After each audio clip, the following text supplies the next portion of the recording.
Hello everyone and welcome back to another chassis variant series video. Here we are with the Warhawk still, and this time we're on the Bravo. I had to actually go out and buy this one because it's a clan mech that has a CT mounted hardpoint, this one being a missile hardpoint, so you can't really do that because you can't buy omnipods for CTs. So, the Warhawk Bravo. Now this, although the previous one, the Alpha, is considered an all-round combat unit, for some reason this could also be considered more of a generalist combat unit, though I think it's more of an extreme combat unit, to be honest, because it has a heavy emphasis on range and then short range. The reason for this is that by stock it comes with a Gauss rifle, then it has 3 ER mediums backed up by a single ER small and 2 SRM-6 launchers. Finally, it mounts a NARC beacon in the center torso and comes with a targeting computer Mark IV. All of this means that the Masakari B is, in my opinion, more of a close-range brawler with the ability to engage at extreme ranges via the Gauss rifle until it gets into that brawling distance. So, I don't know, I'd categorise this more as a brawling unit than any kind of generalist unit. The ER small is there because it was one of the weapons that could hit infantry. The SRM-6s, I think SRMs could fire in infantry, I can't quite remember. I can't remember if they could or couldn't. Doesn't matter. So essentially this is, if you think about the A, this has more hardpoints. It's got 3 missile hardpoints and it has 4 energy and still has 1 ballistic. The ballistic is in the left arm, as is 1 of the energy hardpoints. The right arm contains the other 3. Then you've got 2 of the missile hardpoints in the right torso, and finally the NARC beacon, counting as a missile for some reason, in the center. This gives it a hell of a lot more options for creative builds, and essentially you can make a much more harder hitting version of an Alpha if you want to, of the Warhawk. So the number of tubes in the CT is 15, so obviously the maximum you have there is an LRM 15, because Clan Tech only takes up 2 slots there if you take out the NARC beacon and the ton of ammo. Outside of that, it's got all the great options that are available to a mech like the Warhawk. It's incredibly tough for its size and weight. It has great speed, as I mentioned before, with its 64.8 kph maximum, with its, I think it's a 340 XL engine, and it is just a joy to play. Although, like most clan mechs, it suffers from LSAS, it does also have the ability to tank a lot of hits before it ever really comes down to any risk of being heavily damaged and having to pull back from combat. Essentially, although the Warhawk has quite a boxy front and thus feels like its hitboxes should be relatively large, it does spread damage quite well, I've found.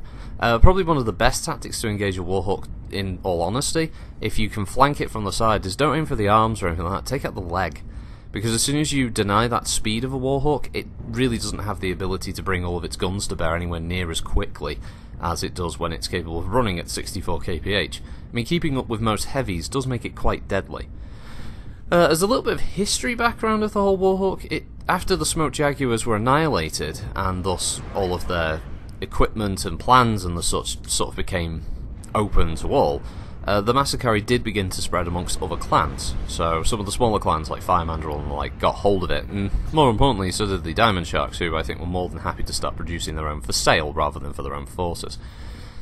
This created a sort of marked improvement in the number of Warhawks for a time, until the later Dark Ages period kicked in and contact with the clans is lost, and thus the Warhawk is one of the mechs that suffers this and actually becomes quite scarce in the Innisphere, and who knows whether clans numbers of them were up at that point.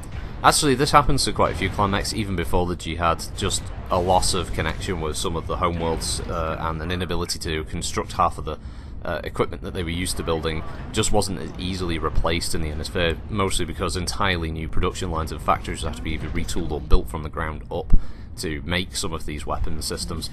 And that came with the added stress and worry, of course, that if your facility is lost in the Innisphere, you know, if an Innisphere faction were to get hold of it, they gain a production line for some of your most powerful equipment. So yeah, the clans, I think, were a little bit loath to build any of those kind of things within Innisphere territory, always under the fear, I think, that if the Innisphere were to once again try to annihilate another clan, they could get hold of a lot of that tech. So yeah, as far as purchasing the Bravo goes, yeah, it's worth it. The hardpoints are better than the Alpha, which probably does give it a clear advantage, and the main reason you probably should buy one. Outside of that, it's the Nart Beacon for me. I enjoyed this build. I didn't mind its stock. The Nart Beacon was an unexpected bonus, as I was able to just fling it onto mechs, but I don't know how useful it was there. Depending on the map you're on though, and if you do know you've got a couple of LRM guys on your team, it could be useful. Outside of that though, probably just swap out for another SRM, something like that. It's great flexibility, it's tough, rugged, it looks cool, and yeah, thumbs up. It's been one of the better looking designs of the clan mechs since they were first introduced.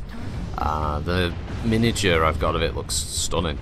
And yeah, the overall design and sort of fear that this mech could strike into players on tabletop was always a good chuckle. One thing obviously to keep in mind is protect your right side more than your left. As you saw there, I lost my right side and a good chunk of my weaponry is gone in one foul swoop. So yeah, you definitely want to work on keeping your left side be the side that takes most of the hits. Your Gauss rifle might explode and you may lose an energy hardpoint, but that's it. So that ends that match. Thanks for watching everybody, hope you have a good week, and I'll see you next time. Bye!